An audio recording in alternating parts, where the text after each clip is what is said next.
ธเจ้าละท่านอาจารย์ก็บอกว่าพร้อมวันนี้เนาะ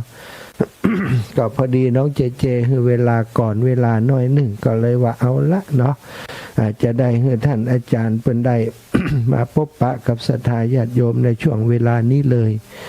ตอนนี้ก็จะต่อสายไปหาเปิ่นก่อนเนอะ ถ้าเปิ่นพร้อมรับสายก็จะได้มอบเวรประเคนเวลาตรงนี้ให้กับท่านอาจารย์ต่อไปเนาะสดา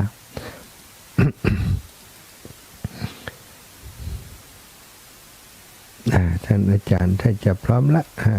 โทรก่อนเนอะ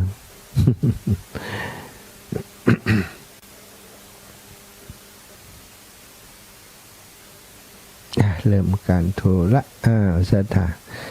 ถ้าท่านอาจารย์พระครูพร้อมแล้วก็จะได้ให้เพื่อนได้พบปะกับศรัทธาญาติโยมเนาะ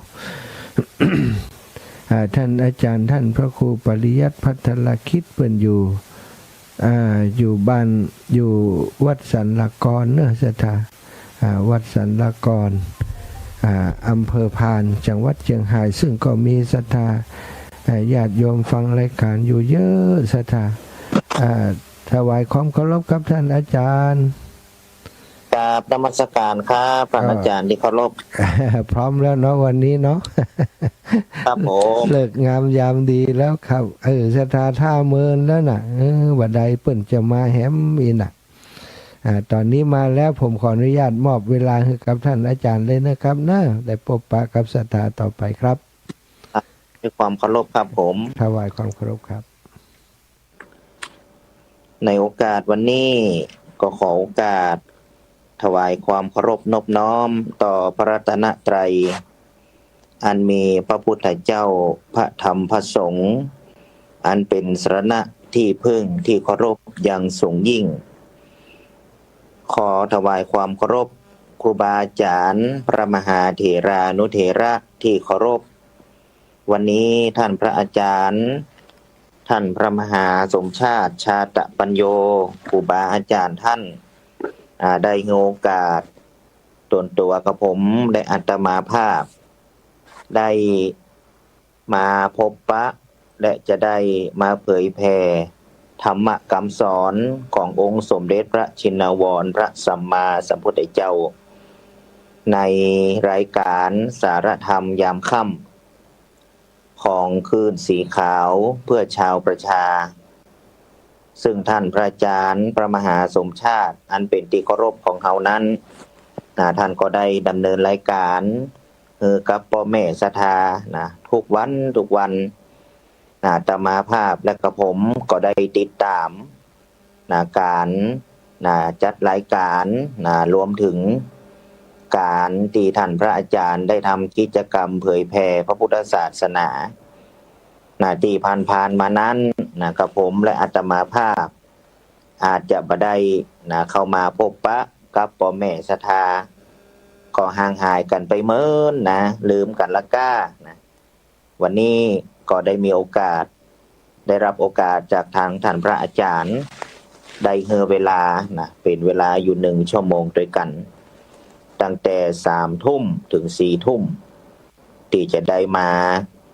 พบปะอูจาประสัยสนทนาธรรมกับคณะศรัทธาญาติโยมทุกท่านทุกคนเน้อ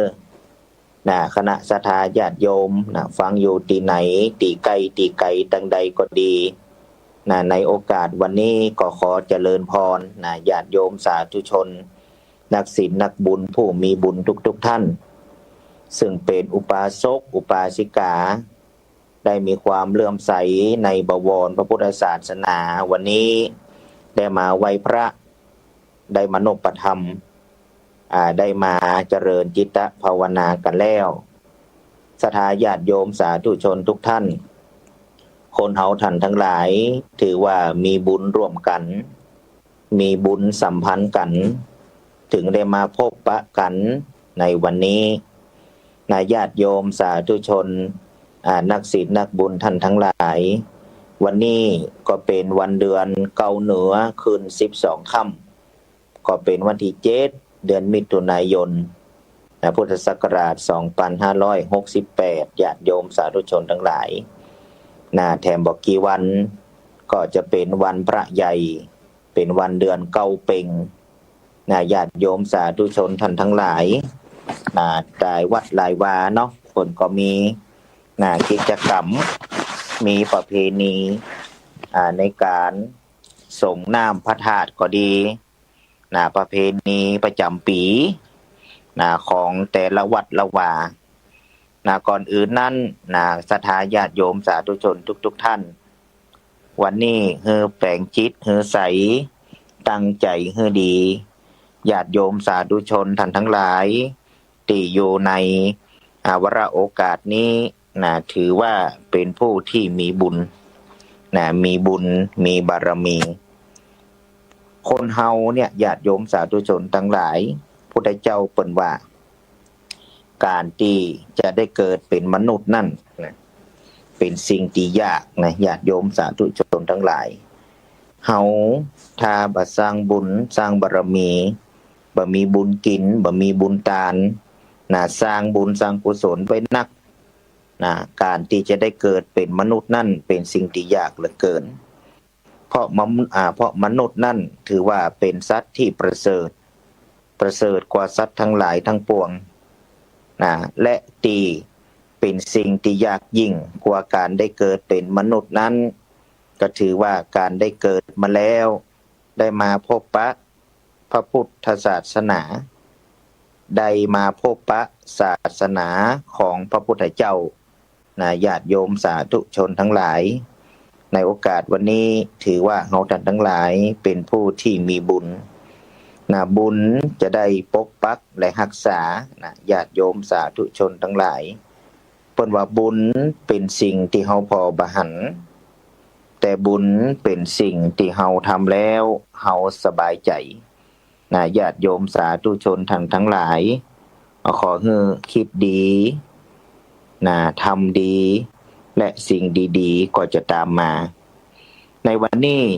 ญาติโยมสาธุชนทั้งหลายอาตมาภาพก็ได้รับเวลาของธรรมะก็จะได้มาพบปะกับศรัทธาญาติโยมสาธุชนจากที่ได้ห่างหายไปนานบ่ได้หายไปไหนเน้อญาติโยมสาธุชนทั้งหลายเนื่องโดยภารกิจต่างๆบางครั้งบางทีเวลาก็บ่ได้ตรงกันท่านพระอาจารย์เพิ่นก็ได้สอบถามติดตามหากันตลอดบางทีก็บ่ได้มีเวลาบางครั้งบางทีก็ติดศาสนกิจก็บ่ได้มาพบปะวันนี้ก็ถือว่าเป็นโอกาสในวันหนึ่งที่อาตมาภาพก็ถือว่าเป็นลูกศิษย์ลูกหาของท่านพระอาจารย์ท่านหนึ่งรวมถึงครูบาอาจารย์ทุกท่านทุกคนก็ได้มีโอกาสได้มาร่วมรายการสารธรรมยามค่ำเพื่อจะได้พบปะธรรมะกับญาติโยมสาธุชนทั้งหลายเปิ้นว่าสร้างบุญไว้ที่ใจพาเราไปในทุกที่ทรัพย์อื่นถึงเรามีทิ้งทันทีเมื่อเราตายทรัพย์อื่นต้องรักษากลัวเขามาลักเอาไปมีมากเป็นทุกข์ใจกลัวคนร้ายมาแย่งชิงแต่บุญไม่กลัวหายเป็นหรือตายก็อยู่จริงไม่มีใครมาแย่งชิงเพราะความจริงเราต้องสร้างเองญาติโยมสาธุชนทั้งหลายสิ่งอื่นสิ่งใดในโลกนี้บ่มีอันอย่างแหมแล้วที่จะเต้าบุญญาติโยมสาธุชนทั้งหลายเพราะฉะนั้นญาติโยมสาธุชนทั้งหลายสิ่งใดอันใด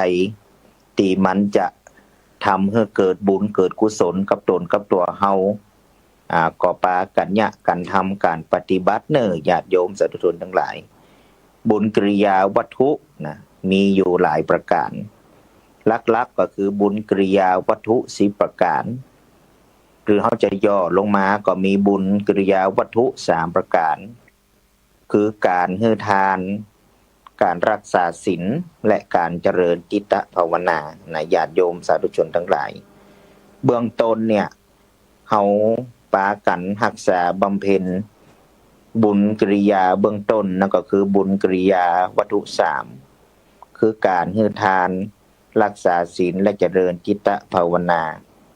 และในวันนี้อาตมาภาพจะได้นำเอาบุญ มาฝากเอาบุญมาฮือเอาบุญมามอบให้ญาติโยมสาธุชนทั้งหลายบุญในที่นี้ก็คือบุญกิริยาวัตถุอยู่10ประการนะญาติโยมสาธุชนทั้งหลายในฐานะที่เขาเป็นพุทธศาสนิกชนนะเมื่อถึงวันสำคัญทางพุทธศาสนาก็ดีวันศีลวันพระนะ8 ค่ำ15 ค่ำเดือนดับเดือนเพ็ญหรือว่ามีกิจกรรมในทางด้านพระพุทธศาสนากิจกรรมของการที่เขาได้มารวมตัวกันในการทำในการประพฤติปฏิบัติในทางด้านพุทธศาสนาเป็นต้นว่ามาทำบุญตักบาตรเข้าวัดฟังธรรมประการหนึ่งเพื่อเป็นการเสริมสร้างสิริมงคลให้กับตนกับตัวและครอบครัวส่วนหนึ่งนั่นเป็นการส่งผลให้เฮาทั้งหลายมีจิตใจที่บริสุทธิ์สดใสและอีกประการหนึ่งนั่นก็เป็นการทำบุญนะอย่างที่เฮาฮู้กันในทางพุทธศาสนาการทำบุญนั่นมีอยู่หลายประการวันนี้อาตมาภาพก็จะได้นำเอาบุญกิริยาวัตถุ10ประการ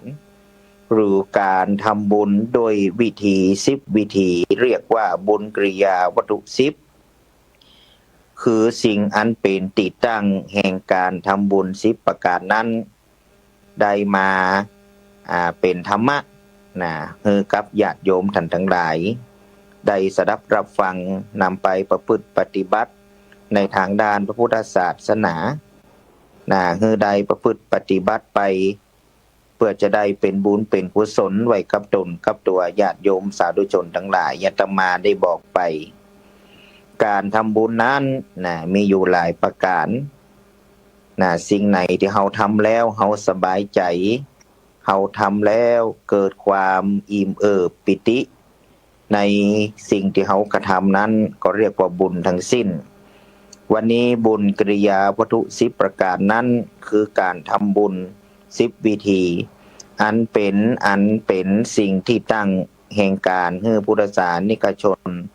อุบาสกอุบาสิกาพ่อแม่ศรัทธาได้ระลึกนึกถึง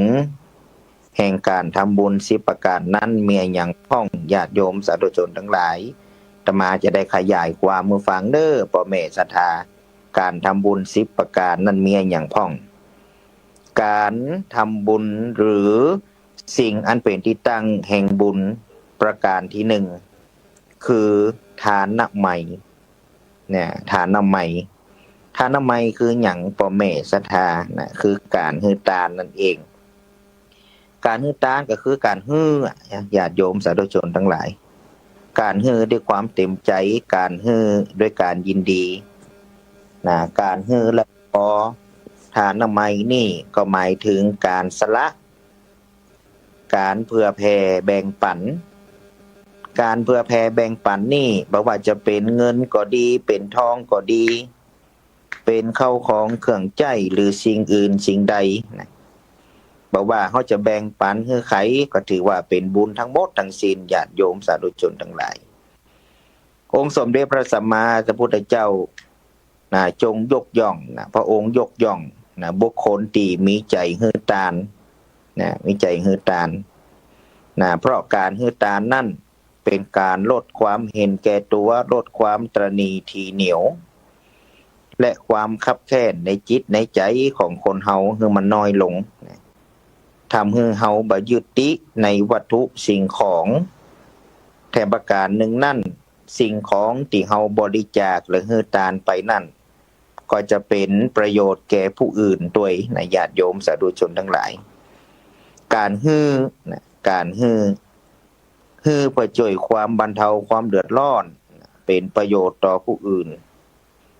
การฮือทานเนี่ยญาติโยมสาธุชนทั้งหลายว่าจะอยู่ที่ไหนอยู่ที่ไหนตั้งใดก็ทำได้ญาติโยมสาธุชนทั้งหลายอย่างอาตมาได้บอกไปว่าการฮือทานการทำบุญนั่นประจำเป็นจะต้องฮือประจำเป็นจะต้องทำในการที่ว่าจะเป็นเงินเป็นทองเสมอไปการแบ่งเข้าของเครื่องใช้แบ่งของกินหรือช่วยเหลือกันในยามเจ็บไข้ได้ป่วยก็ถือว่าเป็นการให้ทานทั้งสิ้นญาติโยมสาธุชนทั้งหลาย การทำบุญกับวัดก็ดีบ้านก็ดีโรงเรียนก็ดีสาธารณประโยชน์สาธารณสงเคราะห์นี่ถือว่าเป็นการให้ทานประดุจดังพระเวสสันดรญาติโยมสาธุชนทั้งหลายพระเวสสันดรนี่ถือว่าเป็นพระเจ้าหรือชาติสุดท้ายที่ก่อนจะได้จุติ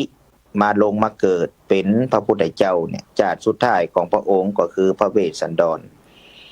พระเวสสันดรเป็นบุคคลตีเลิศในการเฮือตานญาติโยมสาธุชนทั้งหลายเป็นผู้บำเพ็ญบารมีการเฮือตานพระเวสสันดรในเฮือตานหมดคณะสัทธาพระองค์ประยุติดสิ่งใดๆ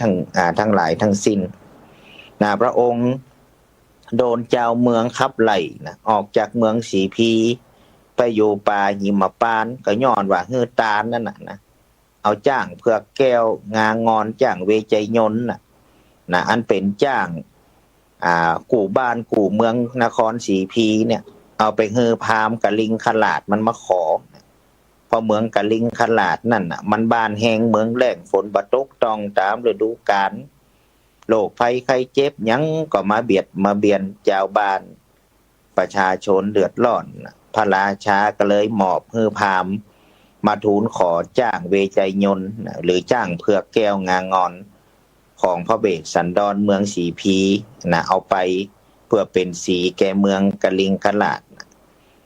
เพราะว่าหู้ว่าพระเวสสันดรเนี่ยเปิดมักจะเฮือตานญาติโยมสาธุชนทั้งหลายพระองค์เฮือตานหมดตานลูกตานเมียตานแก้วแหวนเงินทองทรัพย์สินสลิงคารพระองค์ทรงเฮือตานหมดตานแล้วบ่มีการคับครองในตานนั่นตัวการเฮือตานเนี่ยอานิสงส์มันหนักญาติโยมสาธุชนทั้งหลายประดุจดังเหมือนพระเวสสันดรพระเจ้าสุดท้ายของพุทธเจ้าที่บำเพ็ญว่าทานบารมีเมื่อหมดบุญตายไปก็ไปจุติเกิดเป็นเทวบุตรเนี่ยอยู่สวรรค์ชั้นดุสิตบุญสถาญาติโยมสาธุชนทั้งหลายก่อนจะลงจุติมาเกิดในต้องนางสิริมหามายาเป็นเจ้าชายสิทธัตถะและตรัสรู้เป็นพุทธเจ้าของเฮาในภาวะภัตตรกัปนี่ญาติโยมสาธุชนทั้งหลายฉะนั้นเรามีโอกาสเฮาก็แบ่งปันให้ทานไปญาติโยมสาธุชนทั้งหลายอันนี้คือบุญกิริยาวัตถุในข้อที่หนึ่งคือทานน้ำใหม่คือการให้ทานสิ่งนั้นเป็นที่ตั้งแห่งการทำบุญประการที่สองญาติโยมสาธุชนทั้งหลายคือศีลไมยศีลไมยการรักษาศีลญาติโยมสาธุชนทั้งหลายวันนี้อาจจะประมาณน้อยเนาะกุกุกะกะเพราะเฮาบ่ได้พากันเหมือนญาติโยมสาธุชนทั้งหลายอาจจะบ่ต่อเนื่องเนาะอาจจะบ่ต่อเนื่องก็ซองศีลไมยคือการรักษาศีลญาติโยมสาธุชนทั้งหลายศีลคือหยังญาติโยมการรักษาศีลก็ถือเป็นการทำบุญญาติโยมการรักษาศีลก็ถือว่าเป็นการสร้างบุญญาติโยมสาธุชนทั้งหลายศีลในทางพุทธศาสนาหมายถึงการปฏิบัติทั้งกายวาจาใจให้เรียบร้อยคือความเรียบร้อยงดงามปกติทั้งกายวาจาและใจศีลนี้แบ่งออกเป็นหลายประการญาติโยมสาธุชนทั้งหลายอย่างศรัทธาญาติโยมก็ถือศีล5บาศกบาสิกาก็ถือศีล8สามเณรก็ถือศีล10ภิกขุสังฆะก็ศีล227ญาติโยมสาธุชนทั้งหลายการรักษาศีลคือการรักษากายวาจาใจให้เรียบร้อยเป็นการบ่ไปเบียดเบียนคนอื่นการรักษาศีลเป็นการลดละเลิกความชั่วหมู่เฮาทั้งหลายทำแต่ความดีฉะนั้นญาติโยมสาธุชนทั้งหลายการรักษาศีลถือว่าเป็นการทำบุญการสร้างบุญอีกประการหนึ่งถ้าคนใดมีศีลมีธรรมอยู่ในศีลในธรรมบุคคลนั่นก็จะมีแต่ความสุขมีแต่ความสุขจะเป็นบุคคลที่สุขุมเยือกเย็นญาติโยมสาธุชนทั้งหลายนี่คือการสร้างบุญกิริยาวัตถุข้อที่สองก็คือศีลไมยต่อไปการสร้างบุญหรือสิ่งที่เป็นที่ตั้งแห่งบุญประการที่สามคือภาวนาไมยญาติโยมสาธุชนทั้งหลายภ ภาวนาใหม่นี่คือการเจริญภาวนาเน้อญาติโยมสาธุชนทั้งหลายการเจริญภาวนาเนี่ยนะเป็นการสร้างบุญเป็นที่ตั้งของบุญอันประเสริฐยิ่งนะที่พระพุทธเจ้าทรงยกย่องว่าคนใดเจริญจิตตภาวนาเจริญภาวนาใหม่อยู่ตลอดเวลาสม่ำเสมอถือว่าเป็นการปฏิบัติบูชาพระพุทธเจ้าทรงยกย่องในญาติโยมสาธุชนทั้งหลายว่า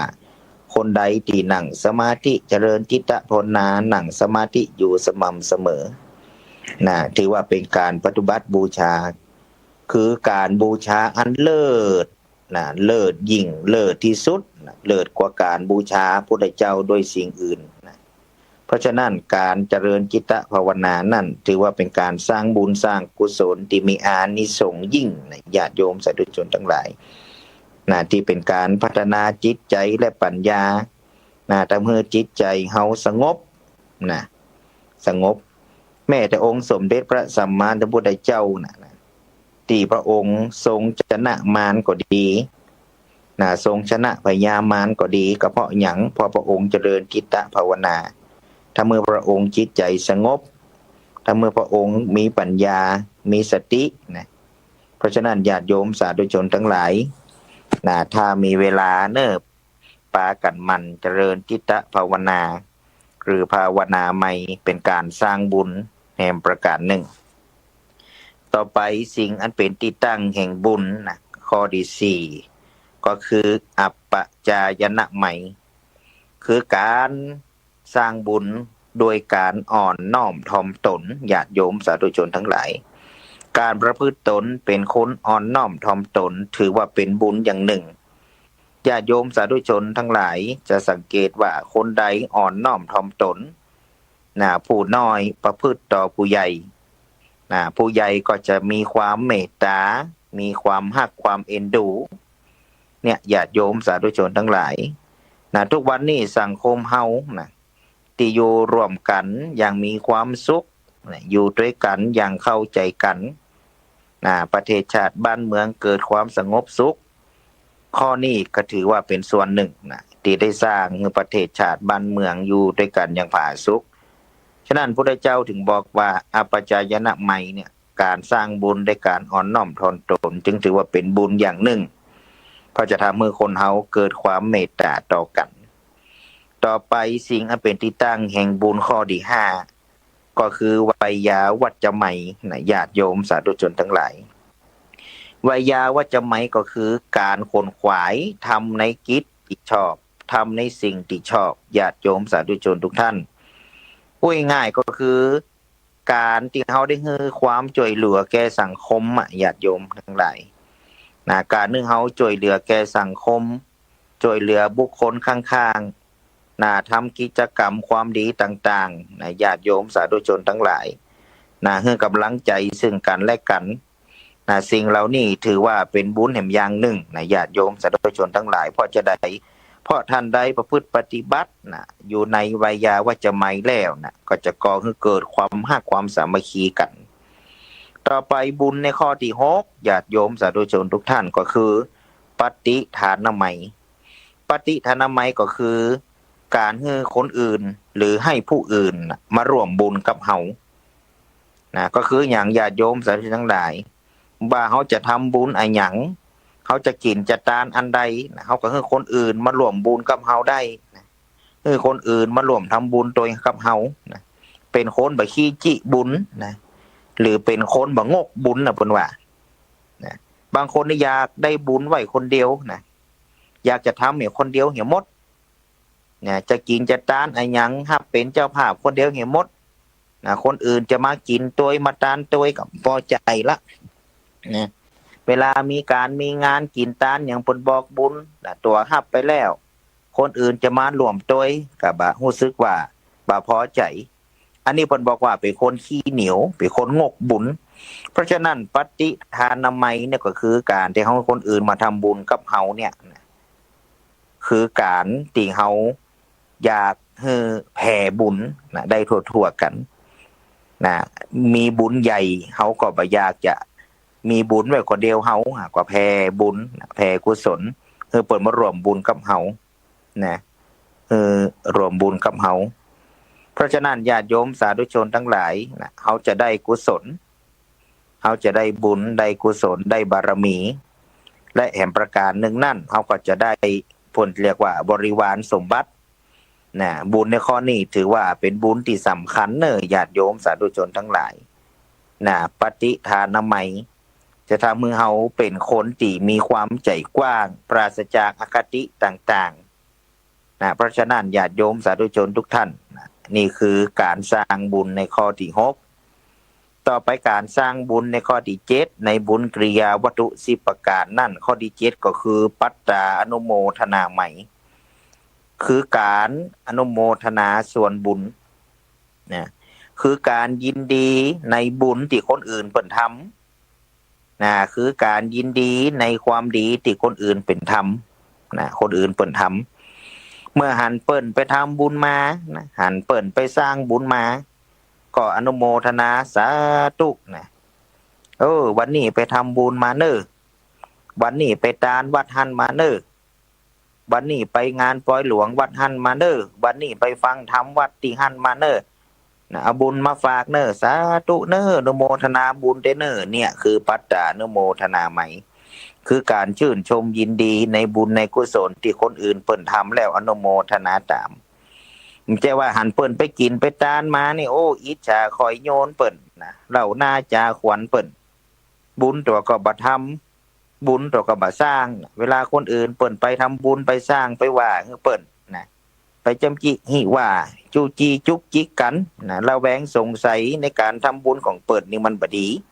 เนี่ยนี่มันบดีญาติโยมสาธุชนทั้งหลายจะทำให้เขาเป็นคนที่มีจิตใจเศร้าหมองนะเพราะอย่างเพราะคิดแต่ในด้านลบนะคิดไปในด้านอกุศลเพราะฉะนั้นเขาควรจะยินดีในบุญในกุศลที่เปิ่นทำนะที่เปิ่นทำเปิ่นมาบอกบุญนะมากล่าวบุญกับเขาก็อนุโมทนาเรียกว่าเป็นปัตตาอนุโมทนาใหม่แม่ตัวเฮาบ่ได้ทำก็ตามนะญาติโยมสาธุชนทั้งหลายบางคนก็เฮาไม่ได้ทำก็เปิ่นเฮาไม่ได้หยะก็เปิ่นนะเฮาบ่ได้นะถึงแม้ว่าเฮาบ่ได้หยะเฮาบ่ได้ทำบุญก็เปิ่นแต่เฮาอนุโมทนาบุญก็เปิ่นบุญนั่นพร้อยจะเกิดกับตนตัวของเฮาเนี่ยญาติโยมสาธุชนทั้งหลายเข้าใจกันโดยเนิ่นนะเวลาคนอื่นไปทำบุญมาเปิดมีบุญมาบอกมีบุญมาฝากมีบุญหันบุญนี่มาเฮาได้เนี่ยได้ทำได้รวมก็เปิดก็สาธุอนุโมทนาบุญได้เด้อวันหน้ามีบุญมีหยังบอกจิมเด้อจะไปโดยจะทำโดยจะฝากบุญอีน่ะเนี่ยคือปัตตานุโมทนาใหม่เน้อญาติโยมสาธุชนทั้งหลาย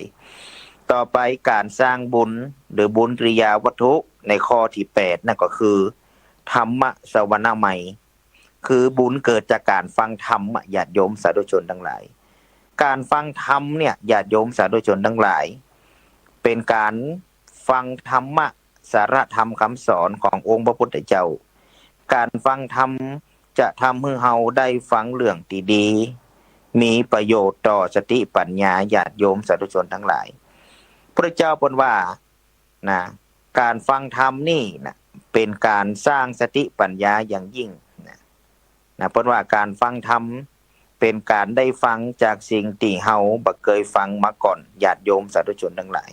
ญาติโยมทั้งหลายอาจจะเข้าใจว่าการฟังธรรมนะจะต้องไปฟังที่วัดนะบัดเดี๋ยวนี้มันบ่ใจจะอ่านละญาติโยมสาธุชนทั้งหลายบัดเดี๋ยวนี้มันยุคทันสมัยยุคโซเชียลยุคออนไลน์เฮาอยู่ที่ไหนเฮาก็ฟังธรรมได้นะอย่างท่านพระอาจารย์สมชาติเฮานี่นะเปิ้นเป็นพระ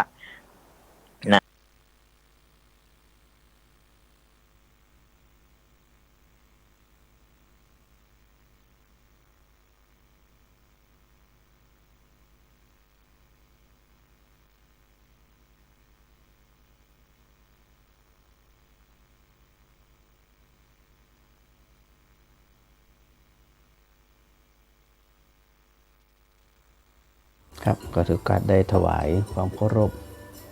ครูบาอาจารย์นะครับเนาะเดี๋ยวสักกำเนิด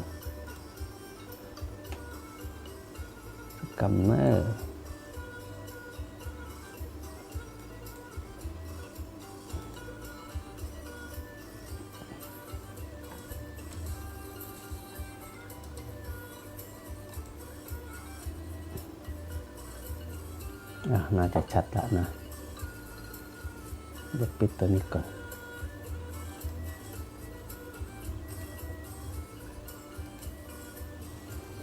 เอาละ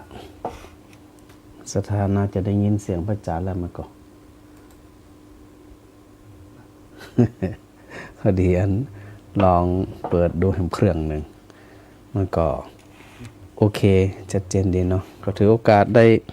ไหว้สาครูบาอาจารย์พระมหาเถระนุเถระทุกรูปครับผม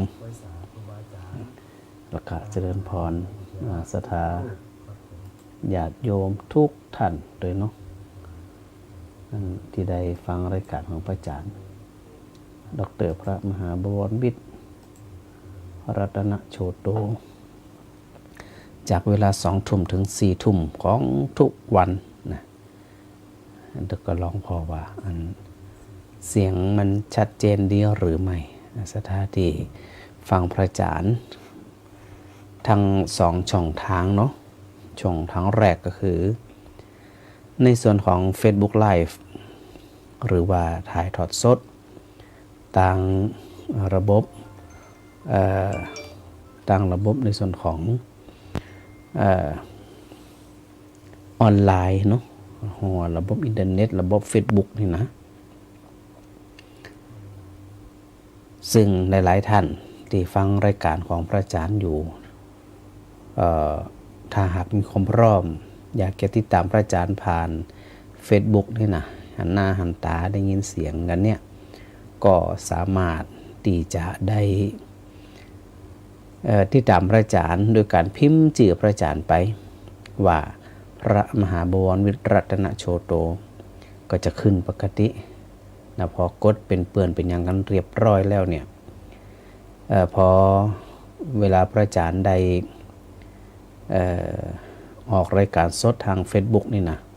ก็จะเด้งขึ้นทุกครั้งเนาะแล้วสถานที่ได้ฟังรายการของพระอาจารย์ผ่านในช่องทางของสถานีวิทยุเพื่อการศึกษาวิทยุสงฆ์นครลำปาง106.5 เมกะเฮิรตซ์นี่นะก็สามารถติดตามพระอาจารย์ได้ใน2ช่องในทางโทรศัพท์เช่นเดียวกันก็คือช่องทางแรกช่องทางที่จะติดตามแล้วก็โทรมามาจ๋ารวมสนทนาธรรมกับพระอาจารย์ด้วยหมายเลขโทรศัพท์คือ0868349260อันนี้ก็โทรมามาจ่าใดเนาะ0868349260รับสายฮัลโหลแม่แก้ว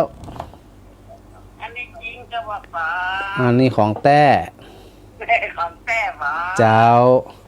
โมทนาสาธุเดนเนอร์นำมะม่วงไปถวายถึงมจรนี่นะกันวานี่นะมาจากอะไรเอามันก็ฉันกันม่วนทั้งเปิ่นทั้งตัวแต่ไปแห่เจ้าวัดก่อนบัดได้อมฤตกรรมเดี๋ยววันผูกได้เข้าไปอยู่น่าจะเหลืออยู่ลืมเอามาขึ้นอยู่กับอันก็ขึ้นอยู่กับบุญกับกรรมของเจ้าอาวาสกันถ้ามีบุญก็ได้กินมีบุญก็ได้กินเลยกันลืมแต่ว่านี่ลืมเอามาแต่ไม่ต้องห่วงเพราะว่าที่วัดนี่มะม่วงกับปลาเลอะเจ้าแม่นอมันปลาเลอะมันจะเมียนทั้งแม่ก็เมียนนอของแม่แก้มแกนใหญ่แกนต่อมเปล่านี่แกนกิโลอีกแกนแต่แกนหว่ายังมีอยู่เจ้ายังมีอยู่เพราะว่ามันหนักกว่านะก็อันยังมีอยู่ก็อันนี้ยุดนะคนละมาคนนี้มาทุจีไก่เนาะขายได้2 วันนั้นอ๋อขายดีอีโอ้อย่างหนูหมูมาของซึ่งมาแม่นี่แม่ยุดไปน่ะเดี๋ยวอันพระอาจารย์เปลี่ยนใหม่ดีกว่าเดี๋ยวพระอาจารย์จะปลูกขายดีกว่าพระอาจารย์ได้กินไหมผมได้กินมองแกนน้อยนะก็มองแกนน้อยโอ้แกนบาเล็กบาเลนได้ฉันเรียบร้อยอันนี้โอ้ให้สีว่ะอีแม่บอกผมมาลูกมันรู้นะให้สีว่ะ เปิดกันน่ะที่แม่เขาไปดีกว่าจะตามใจ อันเพิ่นสีตัดสินใจถูกแล้วเจ้าเพราะว่าอันพระอาจารย์ตื้มหวังแต่ แน่นอนเพิ่นจะได้มาป่ะนี่นะ เจ้าหอนขึ้นหอนลง เดี๋ยวประชุมเดี๋ยวสอนเดี๋ยวนั่นเดี๋ยวนี่สับปะเจ้าหลายอย่าง เดี๋ยวดีๆอีกอันเอารถเข้าประตูไปเพิ่นก็เลยแม่ย่ำพอผู้จัดการจังหวัดเนาะ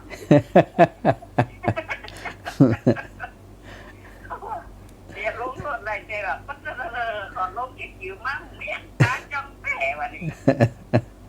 พอดีปลูกที่ว่าไม้มงคลนะกะปลูกไม้มงคลต้นก็กันเกลาต้นดอกลำดวนนั่นอย่างนั้นน่ะก็มันพึ่งปลูกไงก็กลัวว่ามันจะไม่ได้กินน้ำก็เลยอันฮือพระนิสิตฮือเจ้าหน้าที่ช่วยกันก็ฮดน้ำเจ้าปลูกแล้วจะปลูกไปละเดี๋ยวรอพระอาจารย์จะรออันต้นไม้อาจจะใครได้ประเภทดอกพุธอะดอกพุธมีกลิ่นหอมอะไผ่มีอันมีต้นดอกพุธที่มันกลิ่นมันหอมพุธน้อยก็ได้พุธซ่อนก็ได้อย่างก็ได้ที่มันกลิ่นหอมนั่นนะอ๋อตีหอมพวกกระปุกแบบหมดแหละที่ผ่านมาในปลูกไปแล้วจ้ะตอนนี้ก็ใครได้เพิ่มใครได้ดอกที่มีกลิ่นหอมถ้าเป็นดอกมะลิเนี่ยมันก็หอมก็จริงแต่ว่ากลัวว่ามันรักษายากถ้าดอกมะลิก็ดีเจ้าถ้ามันใส่ปุ๋ยใส่ดินใส่อย่างดีๆนี่นะดอกมะลิยังบ้านเราที่เก่าในนั้นมันจะมีสิ่งเจ้าใหญ่น่ะเจ้าถ้าเขาเอากลิ่นมันเลยเจ้าเอากลิ่นมันได้เอากลิ่นหอมมาได้เวลาปฏิบัติธรรมเวลาไผ่ไปไผ่มาอย่างโมเนกะมันจะได้อันสร้างบรรยากาศด้วยให้แม่บ้านนี่มันเป็นมะลิหลวงนะเพราะมันบ้านของมือเลยนั่นน่ะมะลิหลวงก็จัดเหมาะเจ้ามะลิหลวงเดียวกันนี่แม่จะกรอบไว้กันกรอบไว้เลยกรอบไว้เดี๋ยวพระอาจารย์จะเอาไปปลูกอันตามหนตั้งเขาหน่อยจะจัดภูมิทัศน์ใหม่อย่างใหม่เจ้าตึงดอกมะลิตึงดอกพุท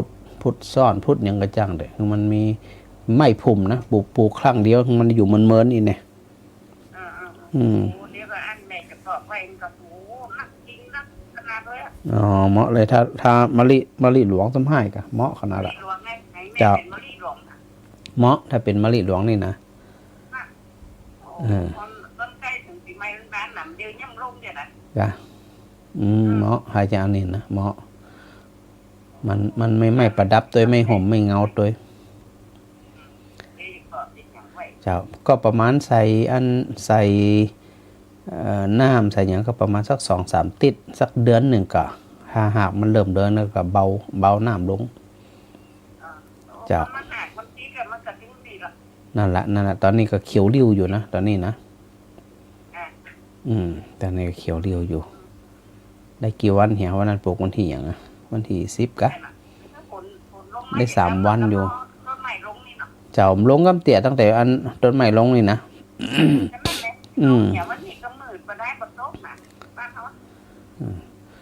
ตื้มกลัวถ้าอันฝนบัดตกพระจันทร์กับอันสูบน้ำจากสระน่ะใส่น้ำปลาเลอะเจ้าสูบโดยโซลาร์เซลล์ก็อันน้ำเหลือเฟือน้ำนะต้นไม้ก็แปลกเนาะขนาดเฮาอันต่อกอกไปหึงแล้วก็ได้มันเปิดคนเดียวก็บ่เป็นนะต้นไม้นี่นะต่อไปใกล้ฮะน่ะมันจะกี่ว่านะแทนที่กับลูกไปเปิดคนเดียวเห็นกันแล้วฮะน่ะอันนี้ก็ได้อ่ะยังเขาไปเปิดเอาไปโฮสทำกรรมก่อนต้นไม้นี่ก็ได้หรอ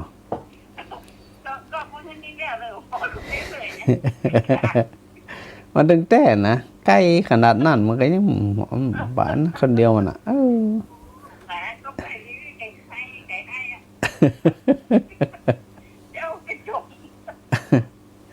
จมกระจังอ่ะก็บอกพดคนเดียวอ่ะเขาแปลงจัดหม้อ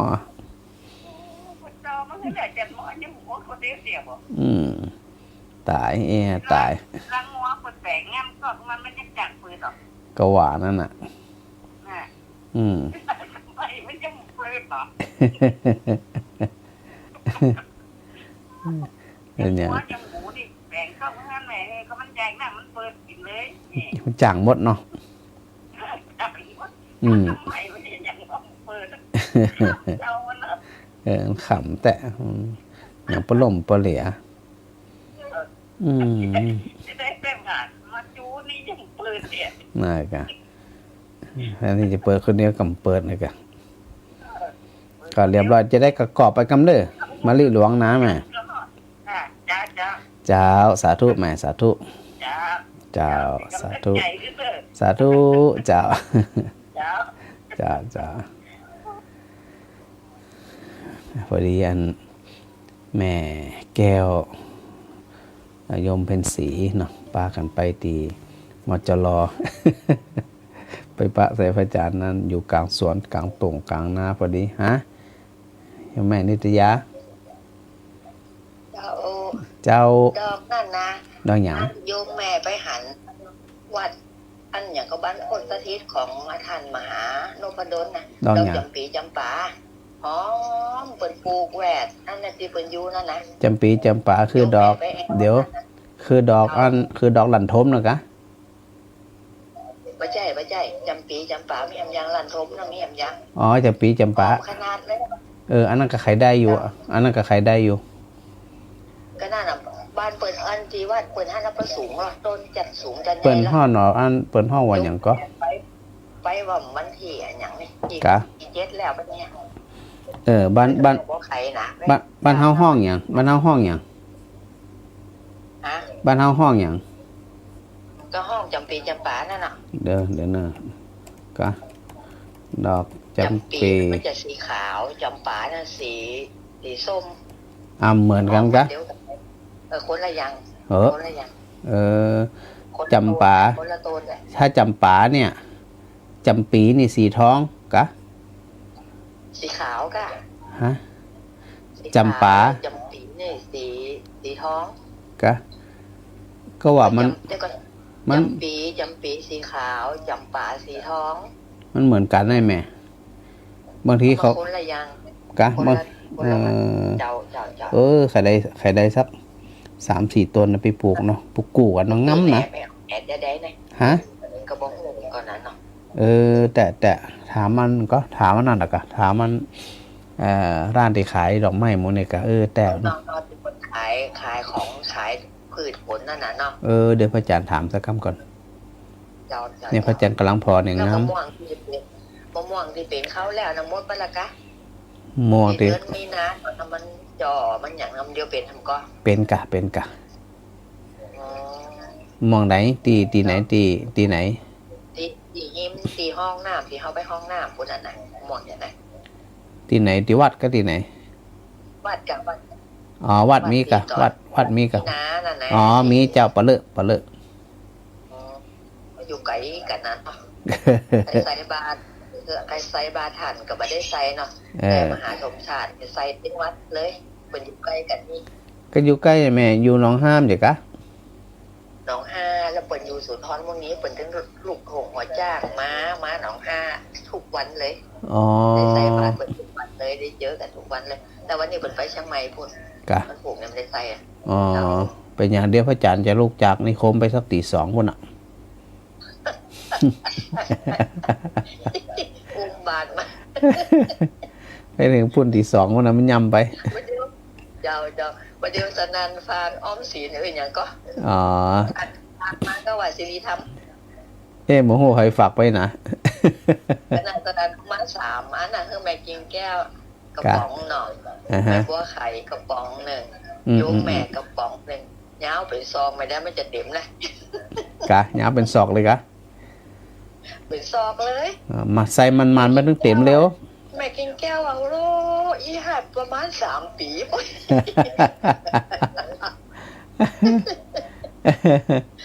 ก็จ้องกันไปหันกันถ้าเหลือแห้งเมากับทรงไปทางอันนี่กันเนาะอันนั้นก็จอมลาไปหันนะ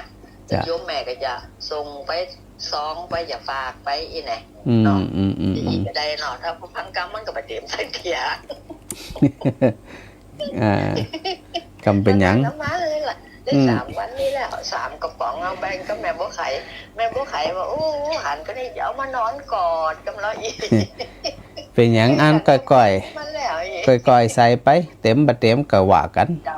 บ่เดือดร้อนเนาะ ได้สักเกินก็ส่งไปก็ได้แล้ว เอ เนาะ อบ่ได้ก็ได้เอาสะดวกกว่า เจ้า เนาะ เจ้า เจ้าสาธุสาธุ เจ้าแม่ก็จังฝากไปบ่อยนะ เจ้าโมทนา อาทีบุญญาวาสนะเนาะฝากมาลงศาสตร์ไปนะ เจ้า ไป สา ลองขับเป็นนะเจ้า โอเค สาธุเจ้า สาธุเจ้า เจ้า แม่บุญนัก เจ้าไอ้เสือเจ้าฝนตกกับเจ้า ฝนบัดตกบัดตกนะฮะบัดตก พอดีสดแต่เนาะ วัน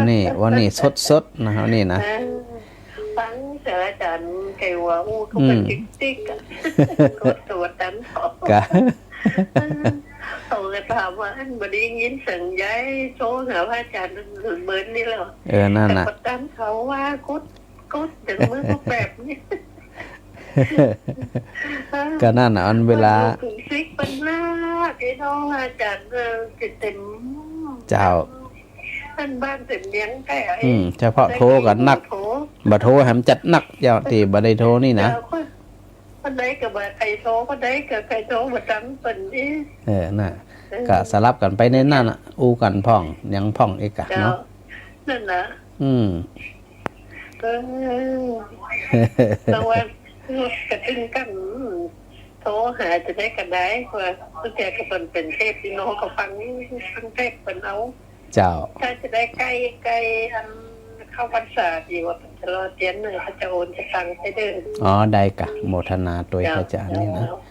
เจ้า ติดที่โอนให้กุเตียนนั่นอะไรจะบอกผู้วันซีถ้าจะหายจะได้พูดถ้าจะได้จะโทรหา ได้เลยเจ้า เจ้าสาธุแม่สาธุแม่บุญหนักมาแจฮัลโหลไว้สาวเจ้า เจ้า ปลูกดอกขนาดกะ กะถึงไหนๆกันไหนๆล่ะใครได้ต้นอันนี้จำปีจำปาที่ว่ากํลังพองหูบมีจัดเหมาะนี่มันต้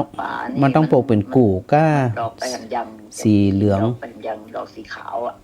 สีขาวสี ที่ว่าท่านแม่กะหันไม่ใช่กะ มันเป็นเปิ้นห้องบ้านเฮาเป็นดอกลันทมอ่ะ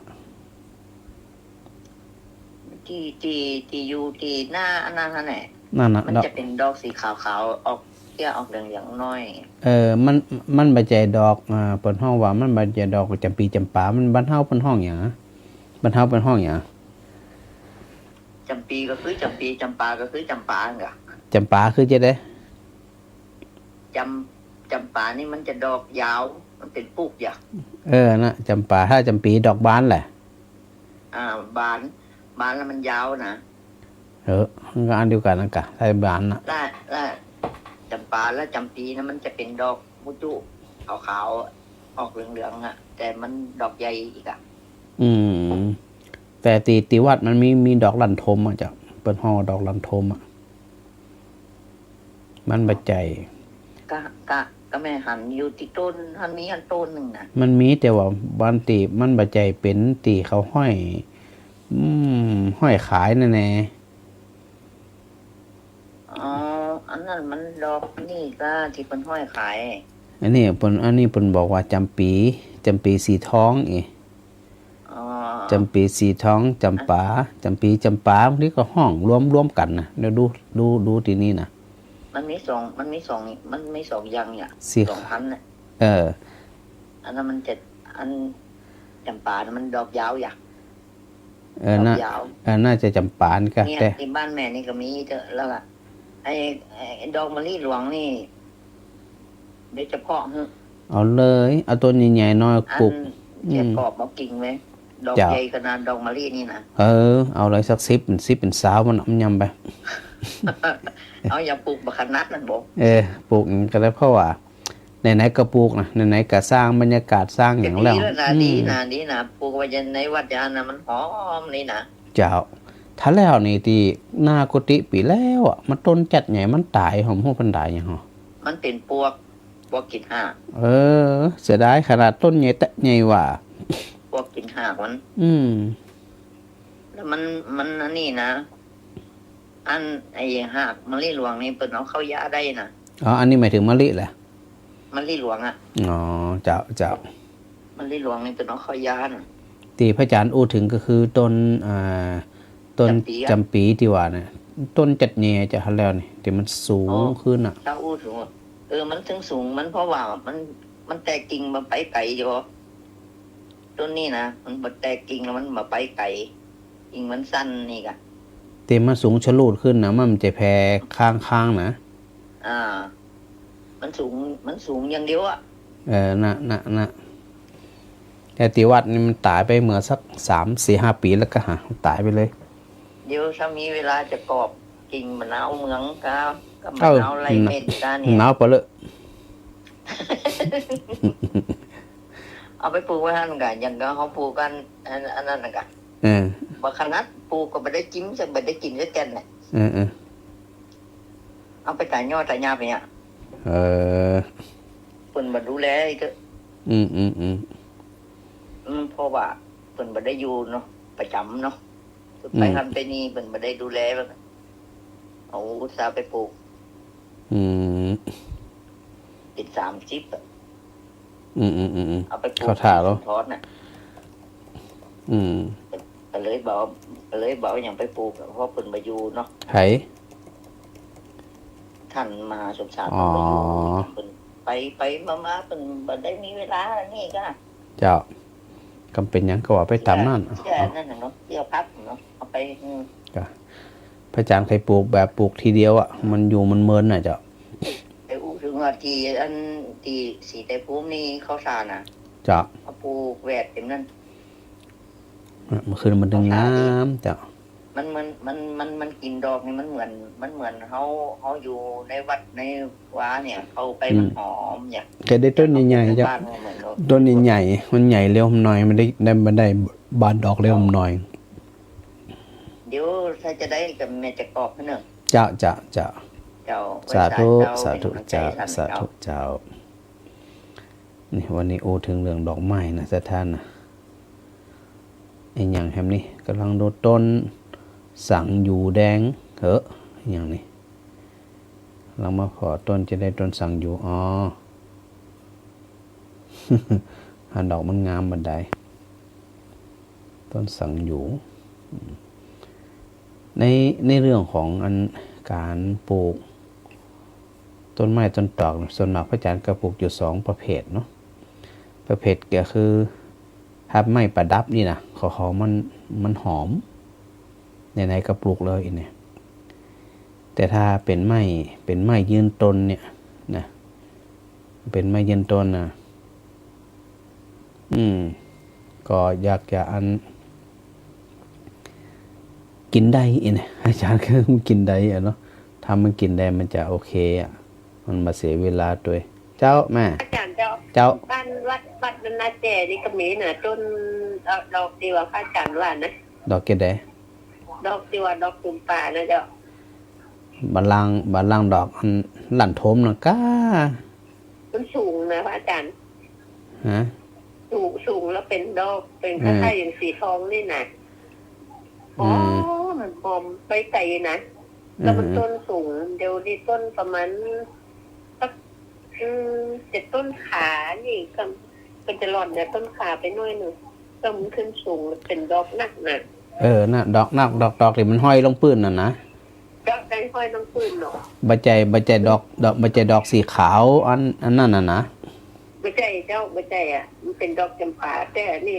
มันจะมี2อย่างจำปาแล้วก็จำปีแล้วก็จำบันงาเจ้าวัดนักเรียนนี่มีหลายอย่างอยู่หอมอันหนึ่งก็ถ้าอาจารย์ผู้คนมาหั่นใส่เพิ่นว่าไปสอบพอดีไหนกับบ่มีอันนี้เพิ่นเอาลูกในไม้น่ะเพิ่นเอามาปลูกนั้น มันมีนักอยู่เจ้าที่ว่าบ้านวัดอาแก่นี่นะถ้าพระจันทร์มานั่นโทรหาเจ้าจะปลาไปพอเจ้าที่บ้านเจ้านี่มีดอกมะลิหอมดอกสลิดกับดอกหนึ่งก็ดอกมะลิวันหอมไม่คืนนี่ถ้าตื่นมานี่หอมกระดอกเจ้าต้นนี่ถ้าว่ามันบานมันจะเป็นกีนี่เขาชนบุญน่ะดอกมะลิหลวงที่ว่าอันไม่ไว้วันที่น่ะแม่นเจ้าจะมีสามต้นนั่นต้นมันแฝงเนาะถ้าจะว่าพระจันทร์ได้มาตั้งนี่ก็เจ้าก็จะอันเอาเพาะไว้คือว่าเนี่ยก็ว่าบ่ได้ถ้าว่าแล้วกว่าบ่ได้ไปถ้าว่าแล้วได้ไปแกนกะเจ้าก็ว่าแล้วมันได้ไปกันนะเราแค่นั้นนะเนี่ยมันน่าทำโมเน่นะน่าทำเจ้าสาธุเจ้าที่ว่าฟังอยู่เนี่ยเนาะแต่อันวันนี้อูถึงดอกไม้ไปก่อนนะสถานนะฮะแม่วินฮะเจ้าไม่ได้โทรเหมือนแล้วน่านากะไปไหนอ่ะงานมากกะเขาถ่าโลมีงานศพงานศพอันหลวงพ่อนะกะงานศพผู้ใหญ่บ้านนี่กันนะจะแล้วมูสาไหมติวานะกะติวาอันจมน้ำนะกะเจ้าจมน้ำกับหลวงพ่อมต้องเสริมงามอ่ะนาเดาอ่ะนาเดานี่เป็นอยู่โรงพยาบาลอยู่เจ้ากะเป็นเจ้าแม่เป็นผูกอยู่พระอาจารย์ได้ไปโอ้ยงานอย่างพระลมเปลี่ยมสอนตัวพวกนี้อบรมตัววันค่ำงานมันซ่อนเป็นเจ้าแม่เป็นผูกเนี่ยงานมันซ่อนกันงานมากมาหัวอย่างเป็นอย่างเนี่ยกะงานติดงานคนละก็งานสอดท้อเป็นญาติกันเนี่ยเจ้าเดี๋ยวนี้ก็ผู้ใหญ่โอ้กับอายุ40ไปผู้ใหญ่อายุ51เป็นไปตามนั่นไปวัดบันเกียนสักกรรมกะวัดบันเกียนหมู่วันนี้เป็นไปทุกคืนเลยไปแต่ว่าไม่แรงไปแบบ6 โมงแม่7 โมงเจ้าดีละจะได้กับอันก็รักษาสุขภาพกันนะกะไปการวันก่อนนี่ไปเจ้าบุรีไปเหียทำได้ไปแห่งมันงานอะไรกันนักมันสู้ก็เป็นวันแดงอ่ะแดงอย่างงั้นร่มเนี่ยสปะเนาะวันฟัดสปะติดเลยอ่ะแจ้งไว้แล้วเจ้าจะได้กับรักษาสุขภาพเมื่อฝนตกหวาดทั้งพวกน่ะโอ้แรงค่ะอาจารย์แรงไปไก่แม่ผูจะได้หมูแรงตึงเปิดแรงตึงตัวห้อนนี่เปิดทะลุนี่เท่าไหร่ดีละสาธุเนอะแม่วินตั้งวัดพระอาจารย์น้องฝนลงก่อนบ่ลงเจ้าบ่ลงเหมือนกันนะดักแซบเหมือนกันนะฟังอยู่ทั้งวันแล้วพระอาจารย์เจ้าสาธุเนอะเจ้าสาธุเจ้าสาธุเจ้าฮะแม่ตอมแก้วแพะหนองแดงแม่ตอมแก้วเจ้าโอ้ยหายไปจัดเมินฟังมาเดี๋ยวนี้ฮะโอนไปแล้วนะโอนไปแล้วกะเดี๋ยวเนอะอันเฮือส่งสลิปกะเฮือไผส่งสลิปเฮือประจานกำเนอแม่ส่งไปไหนส่งสลิปไหนกันส่งสลิปเฮือไผเฮือประจานกับมือเฮืออาจารย์นะมีหรอตะวากะส่งตะวาเจ้ายังมาหันเดียวแม่ส่งไม้ก็ได้สลิปน่ะนะเจ้าส่งบ้างพระจันทร์กำน้องแม่นอ บอกอันหลานส่งห้องผันพึ่งประจานก้ามหนึ่งเนอะมันเป็นอย่างนั้นดีละจะได้กะโมทนาสาธุ เจ้าแม่ดำแก้วสาธุ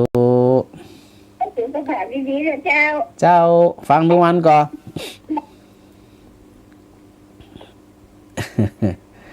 บางทีอันก็บ่ค่อยได้ยินกันเป็นไปตามนั่นแหละกะอายุอานามเนาะแม่มาไล่ เอาไว้แต่เจ้าครับอาจารย์ เจ้าแม่ก็ไม่ได้โทรมามื้อน่ะเจ้านั่นน่ะไปไหนกันนะสถานเนี่ยป้ากันรับบนหักกานั่งฟังทั้งวันน่ะเจ้ากะฟังดิเจ้านั่งฟังทั้งวันนอนฟังก็มีนั่งฟังพระอาจารย์อู้กับม่วนเดียวเลยอู้ตลกครบครันแม่ก็นั่งฟังใครหัวด้วยแน่นะเจ้าจะไปเครียดมันชีวิตมนุษย์มนานี่เจ้าอยู่มาถึง10,000 ปีอยู่แล้วเจ้าแต่วันก็นั่งใจกระดุมเชียร์ของยิบเชียร์อย่างจำนั่นน่ะกะนั่งฟังพิจารณาตัวว่าถ้ามีพระอาจารย์สอนแล้วกูตูนกูโค้งนี่คนเฒ่าคนแก่จะไปอยากจะได้เนาะง่อมมาเนาะแม่เนาะมันเงียบเหงาวัดเดียวนี่ดีเนาะพระอาจารย์เนาะเจ้าโยมแม่ก็นั่งฟังพิจารณาตัวว่าเป็นสอนดีแต่กูตูนกูโค้งนี่เนาะอย่างเวลามีเพลงเปิดกับเปิดเพลงฟังเนี่ยเวลาเด็กก็5 โมงไป6 โมงเย็นกันหนังฟังกำนันนะส่งธรรมะถึงบ้านเลยนะนี่นะอย่างก็เจ้าส่งธรรมะถึงบ้านกันเลยเดี๋ยวนี้เจ้าหน้าก็เจ้าดีแต่โยมแม่ต้องว่าหาไหนได้จะดีได้ส่งถึงบ้านถึงจองเนี่ยต้องนี่มึงว่าอาจารย์คนออกรายการได้เนี่ยจะได้นี่เนาะถ้าคนแกมีที่พึ่งที่ฟ้าอย่างแกน่ะว่าอาจารย์ต้องขอบคุณต้องขอบคุณหลวงปู่ขอบคุณหมู่ครูบาอาจารย์ที่เปิดนั่นก่อตั้งมหาลัยเนาะก่อตั้งวิทยุนี่นะจะมีโอกาสนี้กะเป็นนาบุญได้พระอาจารย์เป็นโอกาสอันดีกับสถาญาติโยมตัวเนาะเจ้าดีละเจ้าพระอาจารย์ก็รักษาสุขภาพไว้ก่อนนะสาธุเหมือนกันแม่เหมือนกันใครมีเวลาในภาคนักเนาะก็อันช่วงว่างพระอาจารย์ก็ตัดหญ้าบางทีมันมีเวลาบ่วันแจ้งบ่แจ้งก็ตัดหญ้าบัดแลงก็ตัดหญ้าอีนี่เจ้ากวาดทันถูนี่ไปทานขันข้าวที่วัดก็อู้กับท่านอาจารย์โหเพราะว่าโยมแม่ก็ฟังธรรมะทั้งวันนี่เนาะโยมแม่ก็ฟังทั้งวันแหละทั้งวันเนี่ยหนังอู้คนก็เป็นคารวะที่ตาพระอาจารย์กุศลกุโค้งเราเป็นสอนดีกุศลกุโค้งอะไรเนี่ยเจ้าหนังอู้เป็นหันเจ้าดีบางเงียบบางเหงาดีนะแม่เนาะเจ้ามันเงียบเหงาดีเจ้าก็10 โมงก็เนี่ยแม่ตึ้งมันเรียนไปที่ไหนเอาเนี่ยเปิดไม้ท่านตลอดเลยจะบเรียนเนาะเอากุญแจล็อกเลยเอากุญแจล็อกเลยเรียนไปมันอาจจะนี่มันเห็นไหมเรียนไปทางไหนทางวิทยาลัยสูงตลอดแต่เอาโซตั้งแต่ลุงโบเป็นเจ้ารายการแม่ก็ขอเพลงเอาเพลงส่งเพลงสมัยตะกอนน่ะเนาะเจ้าล็อกไว้เลยเนี่ยล็อกไว้เลยกุญแจล็อกไว้เลยสถานีนี่นะสาธุแม่สาธุเจ้าไม่น้อยเจ้า2 รอบเนี่ยก็ว่าเต๊กอีกกันอันสถาบันโทรเอานะไม่ใช่ว่าโทร2 รอบ 3 รอบแล้วบ่ฮับเนี่ยบ่ใจนะเปิดพอในโทรศัพท์บ่เป็นบ่ขึ้นเรียกโหนี่แต่ทิ้งแต่นั่นเอง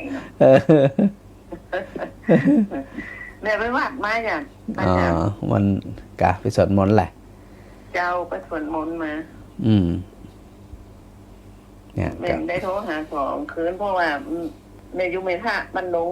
นาดงเมธาเป็นเจ้าพระปาลูกสาวเป็นตานพระปาเนี่ยตีล้านลูกเบาละอันเอาพระปามาตานบ้านนาดงบ้านเมธานาดงเจ้าพระปาล้านอย่างก็ไทยพุทธเนี่ยนะตีปุ่นสหรัฐอเมริกาพวกนั้นอ๋อเจ้ามาต ตานไว้ตาน ก็ดีกับเป็นบุญ เป็นขอบุญอย่างหูเนาะแต่เขา จ้ะ มาตานแล้วตานเมื่อวันที่10นี่ล่ะ อืม จะเอาวันเสา อืม ร์ ก็เลยอันไปก็ไปน้องปุ่นอีกแล้วเนาะ เจ้าเปิดร้านอาหารบ่จ้ะ อืมก็เข้าถา ไป แล้ว หมดอะ อื เจ้าม มีลูกมีเตาอยู่กว่ากะ3-4ไม่ลูกบ่ไม่ลูกคน ก็ ได้ ดี มาง่ายๆอะ ก็ปรับไปตามนั่น จะมาตั้งเราเดียวนี่มันหันกันนะพระอาจารย์เนาะ โอ้ยเดี๋ยวนี้มันอยู่ในกระหันกันหมดอ่ะเจ้า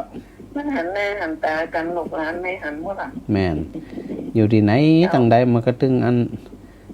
เดี๋ยวนี้มันง่าย เป็นอย่างนั้นธรรมดาปะเนี่ยหันเขานี่น่ะ เจ้า แต่ก่อนเนี่ยโอ้ยกว่าอันเขียนจดหมายไปถึงกันกว่าจะถึงกันนี่นะ อย่างจดหมายเอากว่าจะถึงไปกึ่งเดือนพุ่นเนาะ แม่นที่จะประลืมกันปุ่นอ่ะ มันน่ะ แต่เดี๋ยวนี้ จดหมายเจ้า ง่าย จดหมายไปหาถึงหูนะ รอ สบาย รอเรื่องเปิ่นรอเรื่องตัวไอ้เนาะ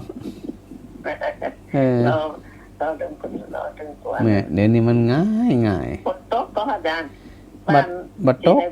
บัดโต๊ะเจ้าบัดโต๊ะเลย มันมืดไปตั้งปุ่นน่ะ กะ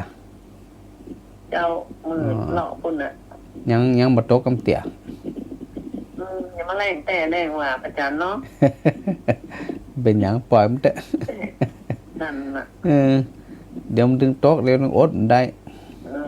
ตึงอ้นได้ตึงโต๊ะอะ แม่นไปอดได้จะได้อ่ะ เจ้า ได้ อาจารย์ สาธุสาธุเจ้า เจ้าไว้สาเจ้า สาธุบุญรักษาเจ้า เจ้าถูกเจ้า สาธุเจ้า ก็เป็นนั่นเป็นปกติเนาะแม่น้อง เจ้า เจ้า ที่ต้นไทรอย่างนั้นเอากันครบเลยนะเจ้า ต้นไทรเกาหลียังบ่ครบเดี๋ยวก็หา เนี่ยมาครบเลยแหละพอ เจ้า ดีช่วงนั้นเจ้าตรงนี้เจ้าติดโควิดเนี่ย กะแล้วดีขึ้นล่ะ เจ้าฮะ หายแล้วยัง ก็2-3 วันก่อนเสียงว่ามีเลยฮะ แล้วสุขภาพเจ๊ผ่อง ก็มันปวดเหนื่อยๆอยู่น้อย อ๋อแต่ว่าถือว่าดีขึ้นแล้วมันก็ไหม ๆนี่เป็นเจ้า โอ้เป็นกำลังใจเป็นกำลังใจ ช่วงที่จะโทรไปนะมันโทรไปไม่ได้เพราะว่ามันเสียงแบบนี้ อ๋อ แต่ฟังพระอาจารย์ตลอดนะ กะเอา เดี๋ยวพระอาจารย์จักยาว2 วันเนี่ยม่วนดี จักเหงา ก็ว่าจะฝากตังไปหอมไว้ถ้าพระอาจารย์ว่างมาสักนะ วันไหนอันโควิดหายหรือยังอ่ะ เขายังยาขังนอนอยู่ เดี๋ยวมันหายแตกๆของกัน ต้องมาสินะ ฮะ อืม ลองให้มันหายแตกๆก่อน เจ้า เดี๋ยวอันก็มาติดพระอาจารย์ไปติดคนอื่นต่อนะม่วนอะไรที่นี่นะ เดี๋ยวมันต้องเป็นแต่นักนะ กะ เจ้า เออ เจ้าถ้าจะไปจับลูกเนี่ยขั้นแรกไปเชียงราย เจ้า แล้วขั้นที่2ไปเชียงใหม่นิดหนึ่งตั้งไปเชียงใหม่2 ครั้งไปนอนไปกินไปอยู่โรงแรมมากระติดเขาไปแล้ว เนี่ยเดี๋ยวมันดูเหมือนมันติดง่ายนะเนาะ ติดง่ายเจ้า โอ้วันแรกที่มันเป็นนะปวดหมดอะเนี่ยตัวปวดกระดูกปวดเจ้า ก็มันเป็นไง อาจารย์ วะ ระวังตัวก็แล้วกันใส่แม่เอาไว้ดี ค่ะ อันพระอาจารย์จะประมาทน้อยหนึ่งบ่ค่อยอันใส่แมสตัวใดอ่ะๆบัดนี้ประมาทอ่ะ กะ เดี๋ยวตู้ติดทางชักยังชอบดื้อจำใส่อย่างบ่ใส่ติดแต่กะติดแล้วมันจมแล้วอ่ะมันมาไหวแล้วแม่มันปวดปวดยังแม่เนี่ยปวดอย่างนี้แต่ในคนหลังปวดก้นปวดอย่างปวด เจ้า แล้วมันผมจะไหวแล้วแม่โมแม่ ผมมันเท่าแล้วอีกก็อายุ43มันเท่าได้อีกเนาะมันจะเป็นเท่าอย่างอีกยาแกจะชอบดื้อนะใจไม่เคยอย่างพระอาจารย์คนนึงช่วงหลังไปใส่เลยนะต้องใส่เอาไว้เจ้าอะไรต้องใส่แล้วเดี๋ยวนี้คนบอกคือฉีดโควิดเข็มๆแล้วก็ฉีดไข้หวัดใหญ่นะเจ้าก็ถึงวางอันพระอาจารย์ก็บริฉีดนะฉีด3 เข็มครั้งแล้วนะดอกจุ่มปีจุ่มปลานี่โอ้ยต้นมันสูงนะนั่นน่ะสูงๆนะกับหม้อเจ้าทางบ้านนี่กะต้นตอล้ำหนองล้ำแข็งมันสูงเขาตัดตอนมะม่วงตะลือสูงไปปลูกคำวัดปลูกพอบ้านโกนี่สูงขนาดใครได้ไปพอตีบิ๊กซีกันแล้วเขาเรียกประเตยมันหอมแหละมันหอมเจ้าสีจำปานี่นะสมัยก่อนเจ้าไปเชียงเมงมันดอกสีเหลืองมันเจ้าล้มใครได้เนี่ยเจ้าของล้มมันถูกเดี๋ยวนี้คือเดี๋ยวล้มถูกแล้วล้มได้ละมันโดนขอเปลี่ยนมันล้ม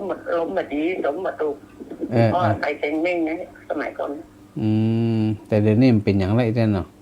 เรื่องเป็นอย่างเจ้าล้มได้เดี๋ยวอันก็พระอาจารย์ก็พยายามหาอยู่จะหามาปลูกต้นใหญ่ๆเหมือนกันดูต่างเลยต้นน้อยไม่ใหญ่จ้าได้หันดอกจ้า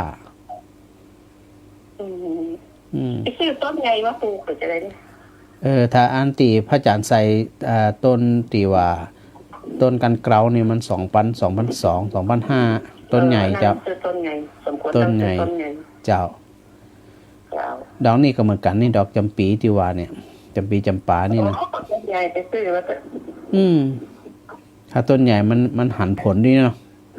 เจ้าต้องไปล้อเทียน้อยละน้อยนะเจ้าได้เจ้าเดี๋ยวถ้ามันสะดวกจะได้พระจันทร์แวะไปนะแม่น้อเจ้าสาธุเจ้าสาธุ สาธุเจ้า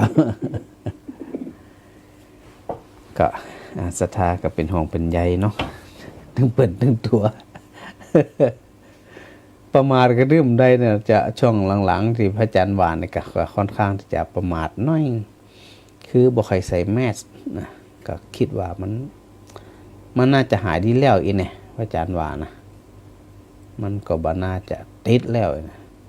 แต่ถ้าตั้งอยู่ในความประมาทก็เสี่ยงเหมือนกันถึงนะ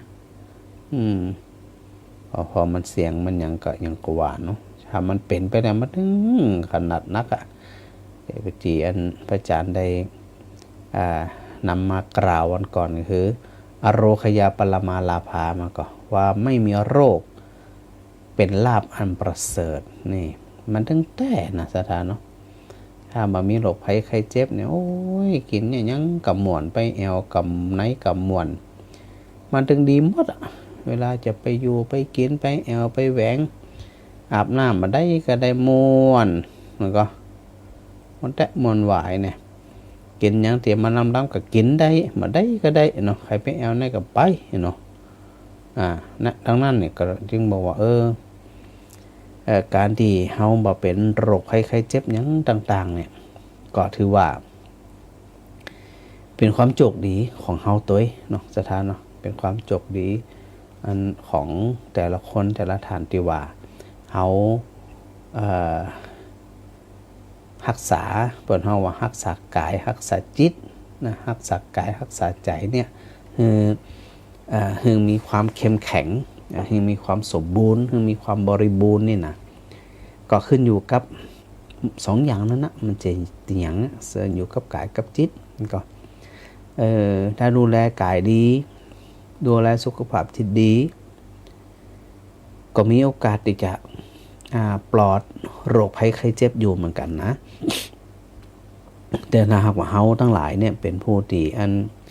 ชอบเครียดชอบกังวลชอบอย่างต่างๆเนี่ยนี่ก็